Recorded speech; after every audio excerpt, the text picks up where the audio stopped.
Саламатсыздар ма оқушылар? 11 сынып алгебра оқулықтағы 18-те екінші есептің шығарылуын көрсетейін. Түбірлерінің бірі берілген сан болатын нақты коэффициентті квадрат теңдеу қарастырыңыз.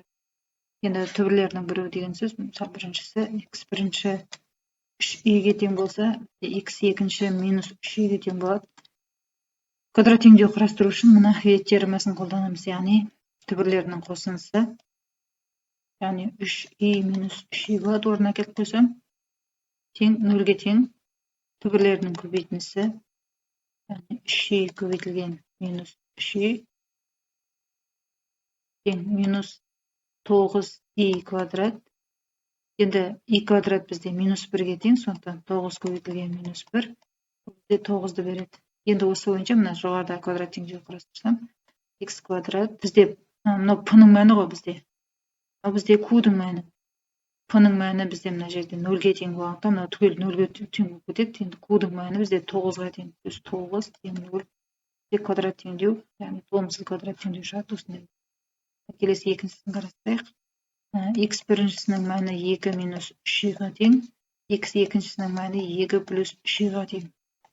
Енді бағанағыдай түбірлерінің қосындысы тағы да 2 минус 3y қосылған 2 плюс 3y тең болады.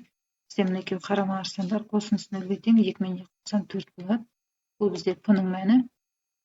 Келесі түбірлерінің көбейтіндісі 2 минус 3y-ді көбейтем 2 плюс 3y-ға.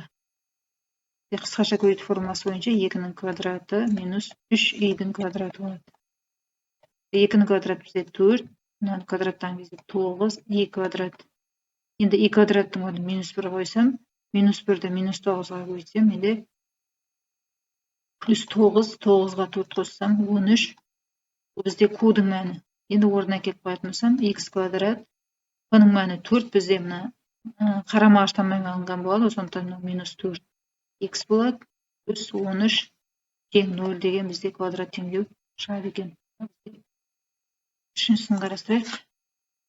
X бірінші, x бірінші минус 3 плюс 2y, x екінші минус 3 минус 2y болады.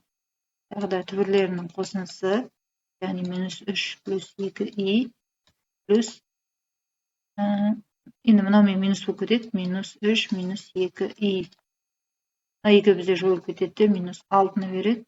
Енді түбірлерінің көбейтіндісін тапсам, минус 3 плюс 2y минус 3 минус 2y.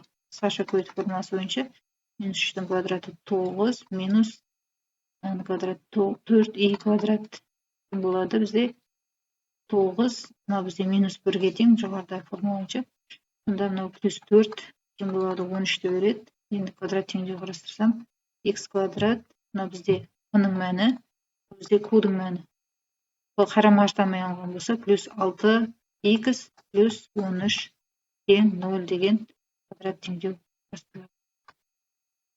Төртінші, x біріншің 5 минус 7y, x екіншің 5 плюс 7y. Түбірлерінің қосындысы, яғни 5 минус 7y плюс 5 плюс 7y. Жойылады, 10-ға тең. x1 мен x2-ның көбейтіндісін табайын. 5 минус 7y-ді көбейтем. 5 плюс 7y. Қысқаша көбейту формуласы бойынша 25 минус квадраты 49 y квадрат. Енді y квадрат бізде минус 1-ге тең, сонда мынау плюс болып кетеді, 25-ке 49 қоссам 74 болады.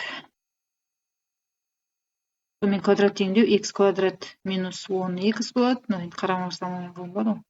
74 тең 0 деген квадрат теңдеу қарастырамыз.